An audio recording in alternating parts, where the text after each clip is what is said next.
क्या आपको अपनी कहानियाँ लिखना या पोएट्री लिखकर अपने दोस्तों को सुनाना पसंद है? क्या आप अपने आप को सबसे ज़्यादा एक्सप्रेस लिखित शब्दों में कर पाते हैं? अगर आप जानना चाहते हैं कि आप अपनी इस कला को कैसे आगे एक करियर बना सकते हैं, तो फ्रीलांस कंटेंट राइटर का करियर आपके लिए एकदम सही है।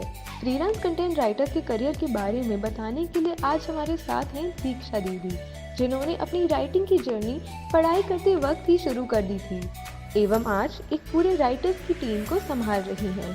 आइए सुनते हैं दीक्षा दीदी की कहानी। मेरी बर्थ बेसिकली कानपुर की है। कानपुर उत्तर प्रदेश का एक टाउन है, बट मैं शुरुआत से ही हमेशा से रही हूँ इलाहाबाद में। तो क्लास 12th में जब इकोनॉमिक्स पढ़ना शुरू किया तो उसमें इतना इंटरेस्ट आने लगा कि फिर मैंने डिसाइड किया कि नहीं, अब ग्रेजुएशन तो इसी में करेंगे, फिर आगे देखेंगे। तो ग्रेजुएशन के लिए मैं गई बनारस हिंदू यूनिवर्सिटी, जो कि वाराणसी में है। वहाँ पे I went for economics honours degree. School life में भी हमारे यहाँ एक एनुअल एक मैगजीन निकलती थी, तो हमेशा से मतलब क्लास 5-6 हमेशा से ही उसमें छोटे छोटे आर्टिकल्स, उसमें छोटी छोटी पोएट्रीज हमेशा से कंट्रीब्यूट करते रहते। लेकिन क्योंकि सब्जेक्ट में इंटरेस्ट ऐसा था, इस वजह से ग्रेजुएशन और पोस्ट ग्रेजुएशन उसमें चले गए, और बीच में फिर 2020 में कोविड भी हो गया। तो फिर मुझे लगा कि यार पढ़ाई ठीक है, लेकिन क्या इकोनॉमिक्स को मैं एज अ प्रोफेशन आगे करना चाहूंगी या मैं अपने पैशन को अपना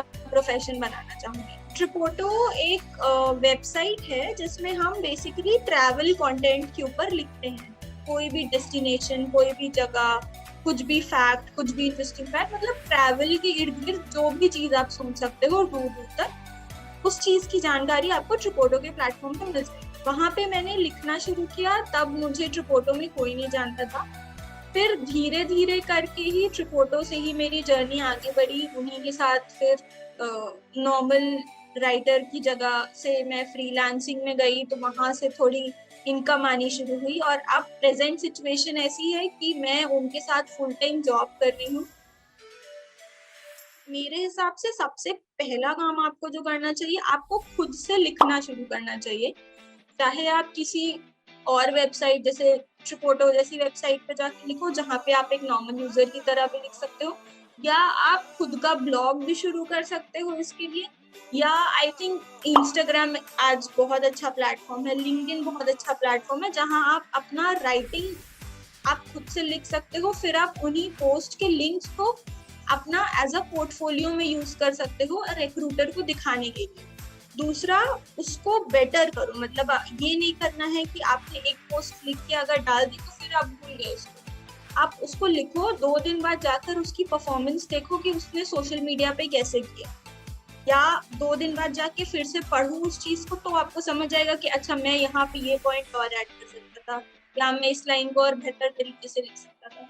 तो ये चीजें समझना बहुत जरूरी है, क्योंकि आपकी हमेशा जर्नी रहेगी एज अ राइटर, और कोई आपको आकर बताएगा नहीं कि तुमने ये चीज गलत की। आपको वो चीजें खुद ही समझनी पड़ेगी। लिंक्डइन आज के समय में सबसे अच्छा प्लेटफॉर्म है। आपको कब पता चलेगा कि क्या आप उस लेवल के होगे, नहीं लेकिन अगर आप उस चीज का वेट करोगे तो वो टाइम कभी नहीं।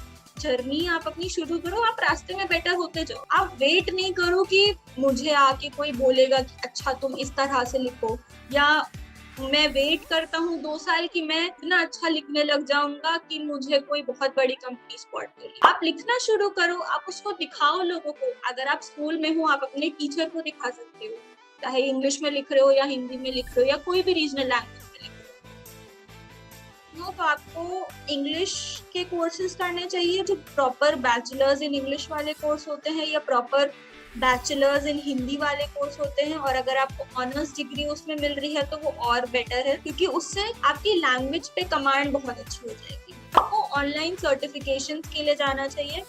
थिंक आज काफी ऑनलाइन कोर्सेज अवेलेबल हैं। गूगल के खुद के काफी कोर्सेज हैं, यूडेमी पे कोर्सेज हैं, कोर्सेरा पे क्रिएटिव राइटिंग के कोर्सेज हैं। अगर वो कोर्सेज की सर्टिफिकेशंस आपके सीवी पे हैं तो रिक्रूटर्स भी उसको एक्नॉलेज करते हैं। अगर आपने क्रिएटिव राइटिंग में सर्टिफिकेशन कर लिया है तो आई थिंक एक एडेड एडवांटेज ये होगा कि आप कंटेंट मार्केटिंग में भी आप सर्टिफाई हो जाओ, क्योंकि अल्टीमेटली इंटरनेट पे क्या चीज चल रहा है, कैसे चल रहा है, आपको उसकी समझ भी होनी चाहिए, क्योंकि बहुत हद तक आपकी राइटिंग को वो भी इफेक्ट करता है।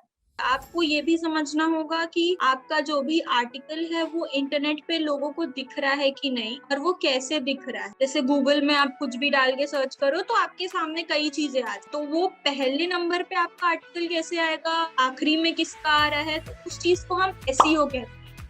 एसईओ का फुल फॉर्म होता है बेसिकली सर्च इंजन ऑप्टिमाइजेशन। इसको करना बहुत जरूरी है आपके आर्टिकल्स में, क्योंकि आप लिख रहे हो लेकिन अगर लोगों तक वो चीज पहुंच ही नहीं रही है तो उसका मतलब फिर कुछ नहीं रह जाता है।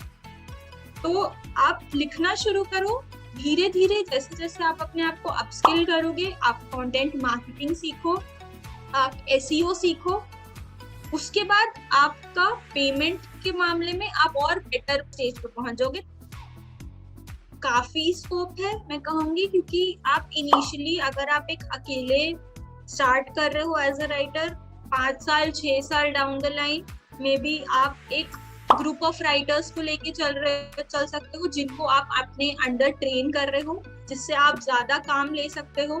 फिर आपका काम ये हो जाएगा कि आप अपने नीचे राइटर्स को ट्रेन कर रहे हो और आप काम ले रहे हो and the writers are doing the job. उसके आगे मे बी 7-8 ईयर्स के बाद आप अपनी एक प्रॉपर एजेंसी सेटअप कर सकते हो। जैसे मतलब आई डोंट नो अगर आप लोग जानते हो कि पेपर कंटेंट एक कंपनी है जो सिर्फ राइटिंग ही, मतलब पूरी राइटिंग पे ही बेस्ड है। लिख कोई भी सकता है, लेकिन व्हाट मैटर्स इज आप कितनी डीप रिसर्च कर रहे हो और आप उस इंफॉर्मेशन को प्रेजेंट कैसे कर रहे हो। स्टार्टिंग में अगर आप हिंदी कर रहे हो तो 1 रुपी पर word is a good amount, is a good price. और इंग्लिश में अगर आप शुरू कर रहे हो तो मेरे हिसाब से 0.25 rupees for 1 word would be a decent amount to start with. ऐसे और करियर्स के बारे में जानने के लिए अलुमोरा एजुकेशन करियरशाला के चैनल को लाइक, शेयर और सब्सक्राइब करें। आप करियरशाला.alumora.org की साइट पर जाकर देख सकते हैं और कौन कौन से करियर्स अवेलेबल हैं और आपके लिए उनमें से सबसे बेस्ट कौन सा रहेगा।